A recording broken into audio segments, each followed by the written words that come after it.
All right, everyone.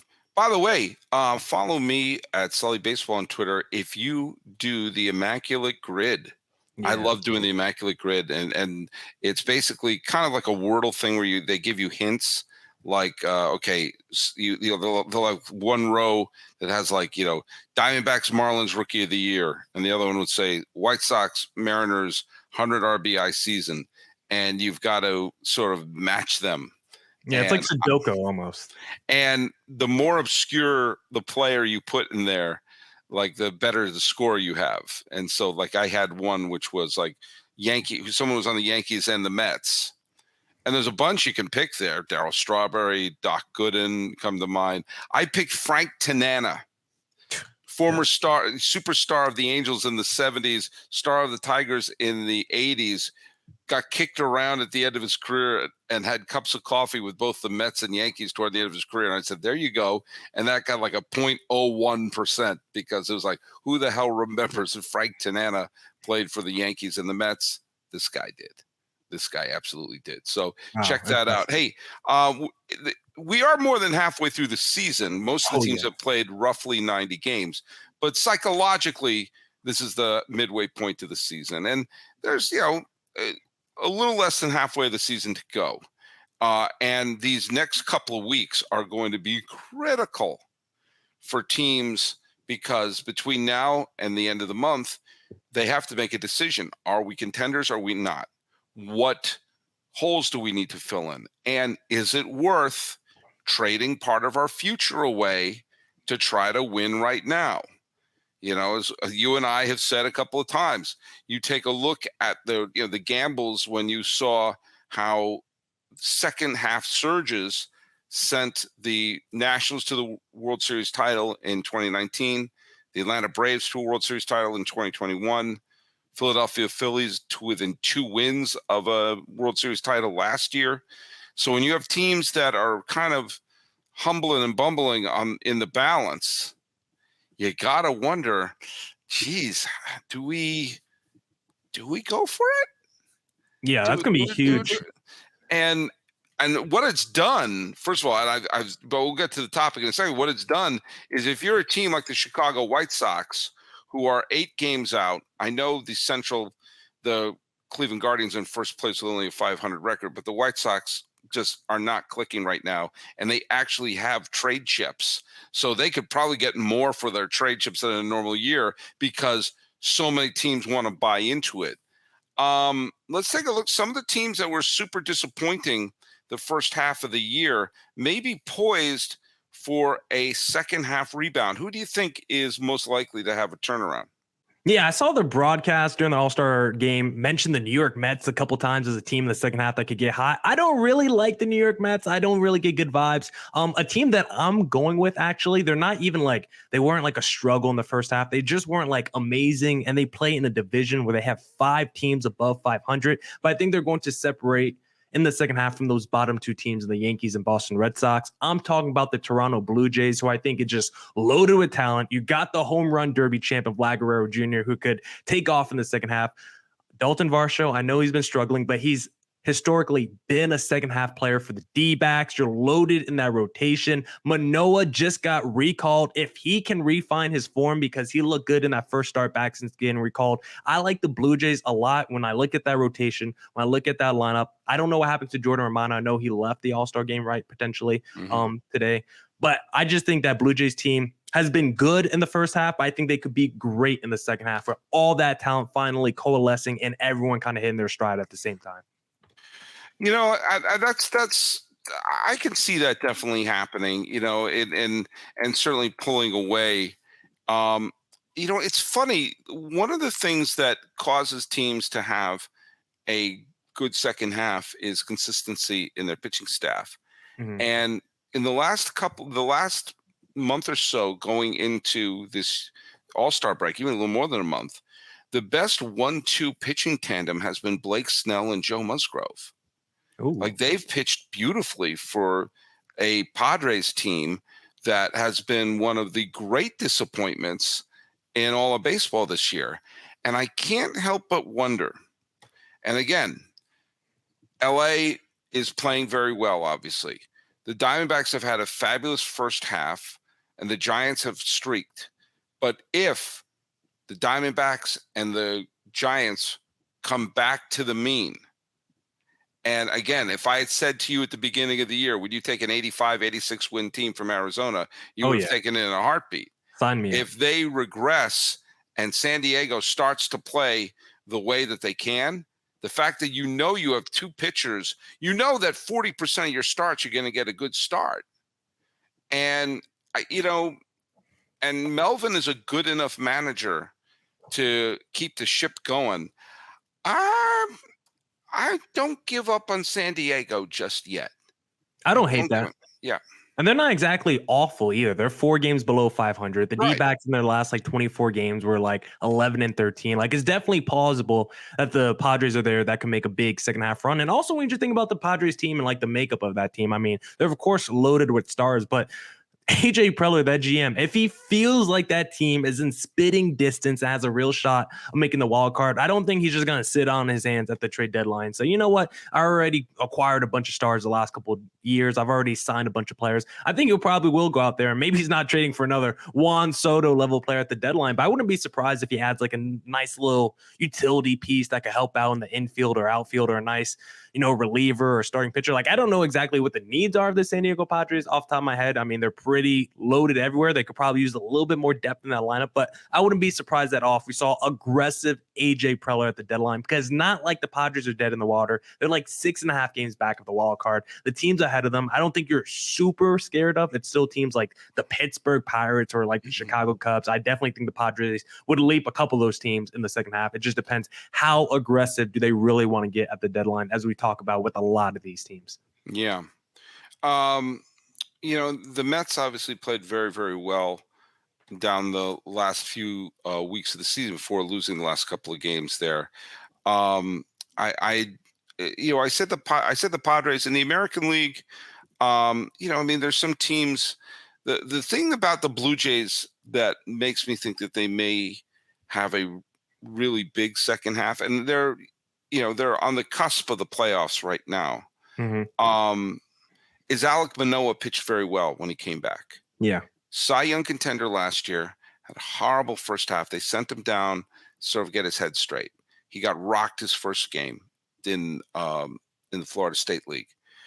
But he got himself together, and his first game back, he pitched great. And that's like making an acquisition. That's like acquiring an ace pitcher. And if Toronto can continue to play well and have their bats going well, and then add an Alek Manoah who's at least a facsimile of the pitcher who dominated last year, I think they may give everyone a run for their money. And keep in mind, remember how great Tampa Bay began the year? People were comparing them to the 84 Tigers, and they're going to run away with the division. They're tied in the loss column with Baltimore right now. It's crazy. Yeah. And the Blue Jays, I mean, guys like Vlad Guerrero and George Springer, they're having fine seasons, but they're not having monster seasons like we've seen from them in the past. But if they have if you're not even asking them to have a great season, if they have a really good, 2.5 months, then all of a sudden, I think that could be the difference. Now look at, do I think they're going to pass? They're going to make up 7 games? Actually, I don't know. They might, because Tampa Bay's starting rotation is in shambles right now. They had a horrible slump where they lost 7 straight games. And then Baltimore is playing, obviously Baltimore's playing great ball, but like the Diamondbacks, if I polled 1 million Orioles fans at the beginning of the year, said, would you be fine with 88 wins? I'd get 2 million yeses. Yeah, they're basically the AL version of the D-backs, I like to say. Right. So Toronto, more so than New York, who just brought in Sean Casey as a hitting coach. They're lost. And the Red Sox, the Red Sox have played great recently, but I also think they're playing a little bit above their heads too. I think the Red Sox are aiming to be above 500 and have a couple of their prospects in place, so they can go into 2024 in a buy now mode. But Toronto is a team that I think could have a dynamic second half. I still would wish they had a different manager, which takes us a little bit to our segment in our to our topic in segment 3, I'm still not crazy about their manager, but I'll proudly eat crow if he does take him to the division title. Yeah, and then just one final AL team that might be kind of obvious as a second half boom. They're only 2 games back of the AL West division lead, but the Houston Astros, who are always there in the mix. Yordan Alvarez, who was arguably the second best position player after Aaron Judge, of course, if we don't count Shohei Ohtani. Jose Altuve are going to have him the full second half. I think that's another team who can just go up another level because we know about their championship experience. We know about that equity, and they're just a team that's going to be there at the end, like we've seen every single season since 2017. So they're basically the Golden State Warriors to me. I'm never counting out the Houston Astros. I will honestly take the Astros versus the field every single season, at least to get to the championship series, until I see that they can't do it anymore.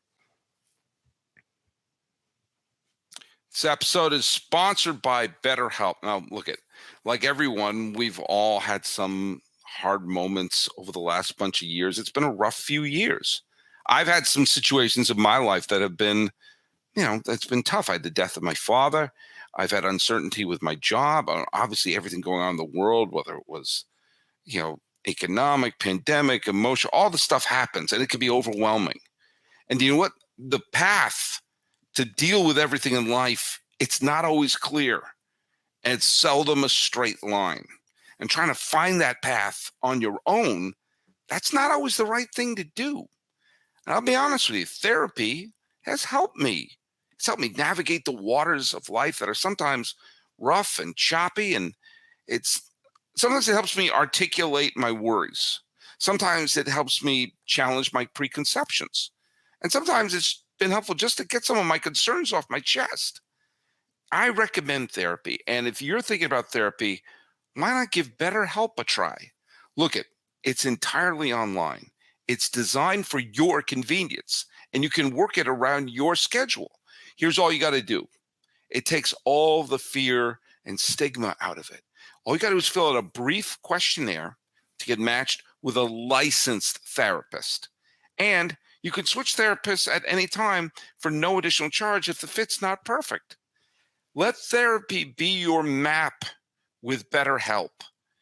Now look, here's what you should do. You should visit betterhelp.com/lockedonmlb, and you'll get $10 off your first month. That's BetterHelp, HELP.com/lockedonmlb. Give BetterHelp a try. All right, we're here with Miller Thomas. We're wrapping up this particular episode. Hey, still, no one's gotten my trivia question right, so I'm gonna have it go for one more day. Then I'm gonna tell the answer. What is it? 5 pitcher. Do you want? Maybe I'll tell the answer now. We'll move on. No. I need to have. Let me get a question first. I don't know what it is.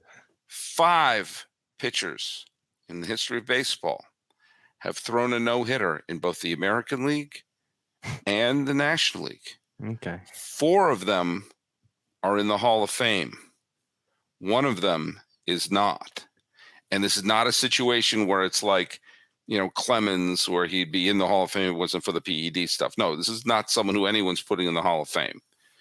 But he's not that obscure a pitcher either. If you're a baseball fan of the last bunch of decades, you know who this pitcher is.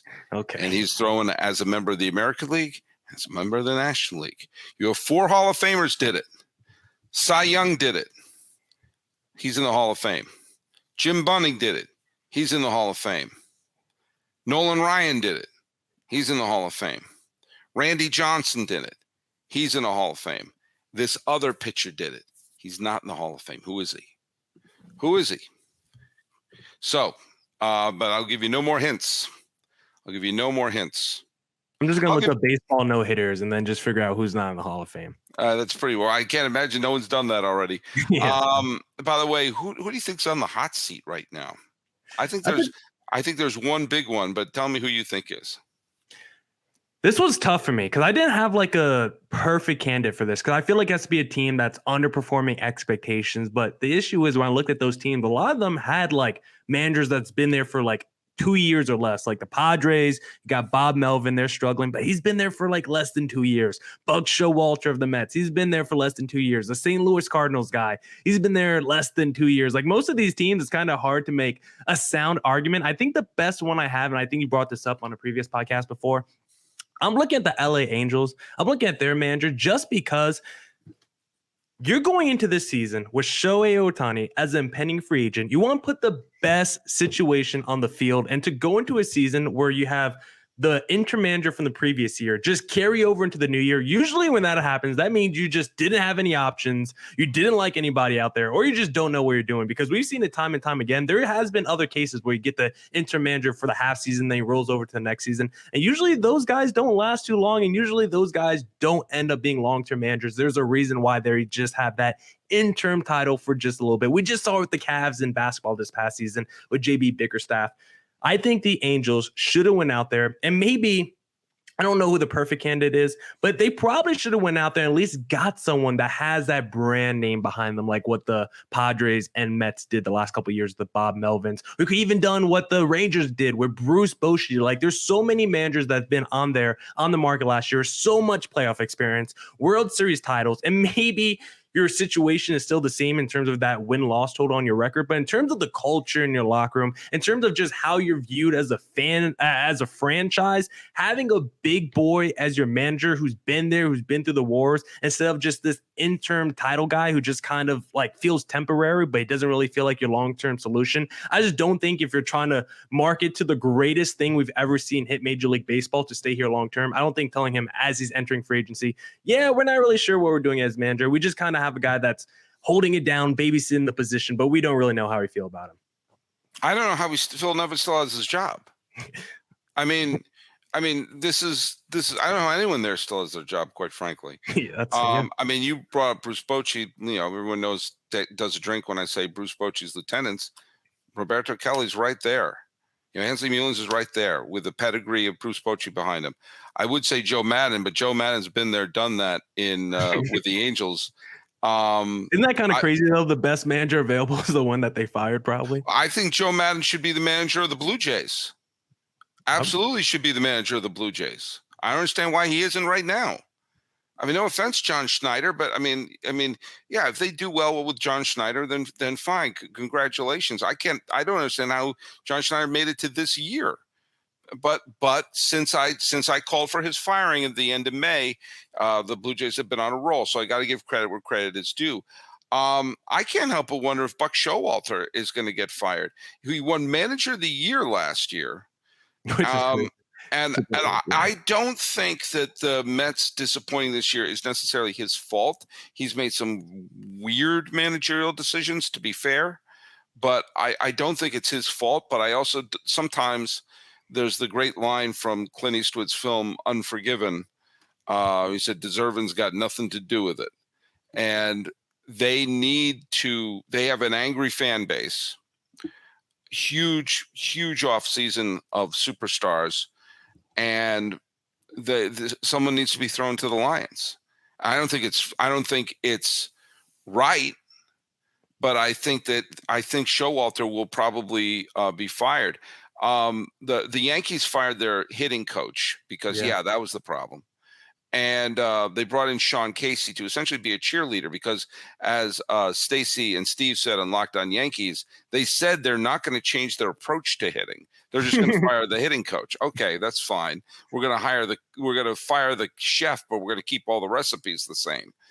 Sean Casey is clearly there when people say, "Well, has he ever played?" Yeah, Sean Casey played. Sean Casey was a fine player and an excellent pure hitter, and Aaron Boone's teammate, and they needed a scapegoat. There is the possibility that the Yankees could finish in last place. How do I know this? They're only one game out of last place right now. And all the Red Sox have to do is play 2 games better than the Yankees the rest of the way. And the Blue Jays have to play as well as the Yankees the rest of the way. If those 2 things happen, the Yankees are going to finish in last place, albeit probably with a winning record. But with that, I think Aaron Boone may finally be on the hot seat, because if they miss the postseason, because that's the thing they always say, well, the postseason's a crapshoot. So it's not that much of a crapshoot. If you construct a roster that everything is based upon how many home runs can we hit, which everything seems based on that doesn't work in the postseason when you know you're going to face good pitching. Yeah. And so I do think Aaron Boone is mildly on the hot seat. But I think absolutely Phil Nevin and John Schneider. I don't think anybody and Buck Showalter. I don't think anyone else really has a chance to be fired. Yeah, I think Yankee fans all consider Aaron Boone on the hot seat. I think they probably thought that the last couple of years and wouldn't be upset at all if the Yankees went a different direction. It's just tough because, like, listening to baseball podcasts, it just seems like Boone is so entrenched with Cashman, and Cashman is so entrenched with that ownership. That's like those are the three musketeers.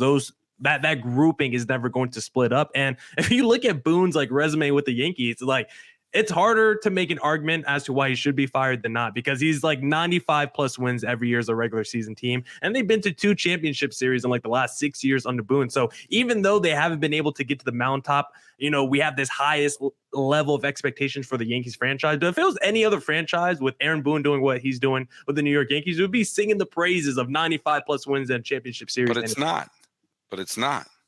No. Now, the other organization, which is going to have a decade without a World Series appearance, I don't think Oliver Marmol should be fired. I didn't think John Schilt deserved to be fired with the Cardinals. But President John Mozeliak, there's if you listen to Locked On Cardinals, the rumors are going on. They may be trading Nolan Arenado. And if they do, then I'm sorry. He's got to go, because he's had the car keys for a while.